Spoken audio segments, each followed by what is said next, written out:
हमारा मीटिंग हुआ था इलेक्शन कमीशन के साथ। एक गवर्नमेंट का ऑर्डर्स मैंने देखा है कि कोई भी जो एडीसी से बाहर है उसको भी हम काउंटिंग एजेंट के को बनाकर ये 10 तारीख को जो हमारा काउंटिंग होगा उसको हम काउंटिंग एजेंट बना सकते हैं। जो टीटी एडीसी से बाहर है उनको भी हम लोग ला सकते हैं। ये ऑर्डर आया है गवर्नमेंट से। ये ऑर्डर मेरे सोच में इलीगल है और रॉन्ग है।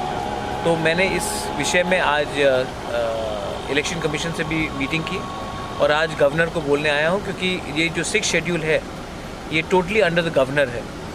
एंड गवर्नर को भी मैंने ये बात बताया है कि ये जो हो रहा है, मैंने लीगल ओपिनियन लिया है, दिल्ली से लीगल ओपिनियन लिया है, बॉम्बे से लिया है, कलकत्ता से लिया है, गुवाहाटी से लिया है, और सबके लीगल व्यू में ये इलीगल ऑर्डर है, क्योंकि ये जो 6 शेड्यूल है टीटी एडीसी का, उसकी ऑटोनॉमी को सुपरसीड करता है और ये कम्प्लीटली अगेंस्ट द नॉर्म्स।